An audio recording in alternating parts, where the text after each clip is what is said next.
But we begin with the New York Knicks, who, hey, for a day looked like a championship team yet again. And I'm not going to do this back and forth.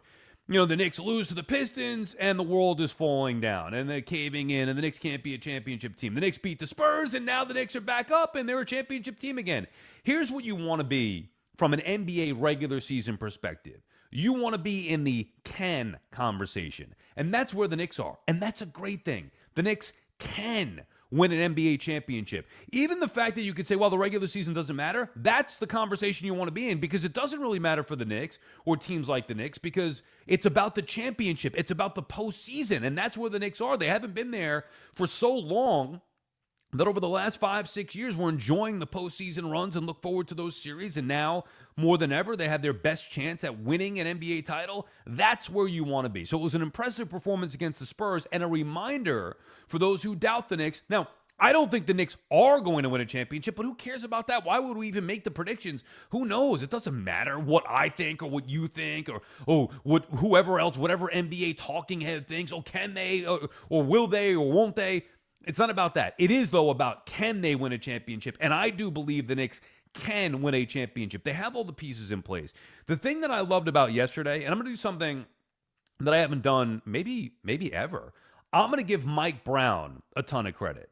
Mike Brown, because I know this, and I love Tibbs, and I think the Knicks would be in a better spot to win a championship if Tibbs were the head coach. However, you look at how Mo Diawara played yesterday, and Diawara getting minutes under Mike Brown, that's something he would have never gotten under Tom Thibodeau. And even with Brown, Diawara's minutes were limited recently. Then he gets an opportunity against the Spurs on Sunday, and he makes the most of it, both defensively and obviously knocking down the threes. That's a huge weapon that can be deployed here. I don't know how impactful he's going to be in the postseason or how many minutes Brown's going to want him to play, but I know this. Under Tibbs, I don't think Diawara would have seen the light of day. And under Brown, he has earlier in the season, and then obviously yesterday showing at the very least some potential. Also, the thing I loved about yesterday, game was out of hand, about 6 minutes to go.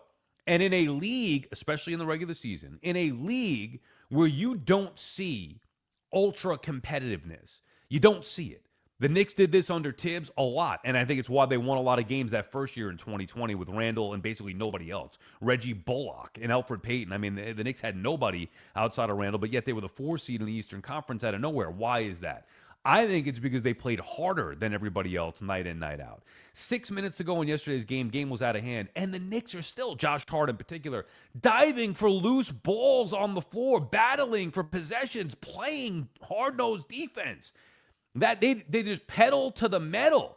They just did not quit, and you love to see that. Not that you would expect them to quit, but laying off the gas maybe a little bit with 5 minutes to go or 6 minutes to go in a blowout game, and they didn't. And that's something that I love about this group, that intensity that started with Tibbs and has continued even with Mike Brown, a less intense head coach, still playing hard with 6 minutes to go in a blowout game. That Josh Hart diving on the floor for a loose ball up big against the Spurs with 6 minutes to go, that's impressive, and that tells you that this team is ready to compete. You know, Jalen Brunson's one of the great competitors in the league. It's why you love him. The Knicks were down early in that game. Brunson plays Superman and brings him back. There's something about Brunson. It's why I didn't think they were going to lose to the Pacers a year ago. Obviously, I was wrong about that, but something about Brunson that he's got that I hesitate to compare him to Jordan's competitiveness level, because who was on Michael Jordan's competitiveness level, but he's got that in him. The Jeter type, the Brady type. Those guys were not only all-time great athletes, but they were all-time great competitors. Kobe, same thing.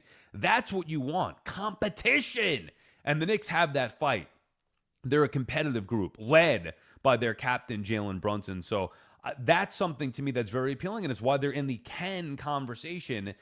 And look, if the shots start to fall in the postseason, best of 7, I think they could beat anybody. And you look at the way they play defensively as a team. Mitchell Robinson, a difference maker. We had Frank Isola on the podcast a couple of weeks back, and you know, Frank gets criticized for being honest about the Knicks. Knicks fans, like, they're sensitive to it. And Frank is somebody who covered the Knicks in their heyday for a long time, was very in tune with the Knicks and all that stuff.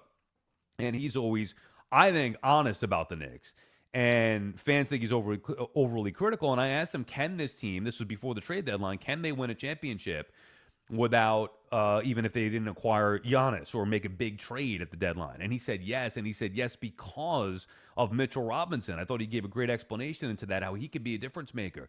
You saw that again with the offensive rebounds. That is a big, big asset that the Knicks have. They have the potential of guys who could light it up, multiple guys who could light it up, whether it's Anunoby one night, whether it's Bridges one night, whether it's Towns, whether it's Brunson. I know we question Towns and his softness and all that stuff, and I think that those are legitimate questions. He drives me nuts. The offensive fouls, all that stuff. However, look at the Knicks and look at their roster. Look at the rest of the league. They may not be number one. They may not be number two, but they are in the can conversation. They can win an NBA championship. And the fact that they have now depth, Shamet has had an impactful season for him. You're seeing, like we said, Diawara having an impact for him. I think that will help come postseason time as well, which is something they didn't have. And obviously, you got to stay healthy, but let's not go nuts one way or the other. I didn't do this with Detroit. I wasn't throwing dirt on the Knicks after they lost to the Pistons. And now those same people are digging up that dirt saying, well, they beat the Spurs. Here we go. No, you can't. You don't get to bury them 2 weeks ago and now rise them from the dead like The Undertaker. Doesn't work like that. Be consistent. So the consistency is that the regular season, you should not overreact one way or another. Don't get too high after a big win against the Spurs. Don't get too low after a bad loss against the Pistons or the Cavs or whoever else it may be. Just know that the Knicks are in the can conversation, and there are little things that can tell you, you know what? This team's got a shot. And the defense, the intensity, the competitiveness, and the depth, that stood out to me from Sunday.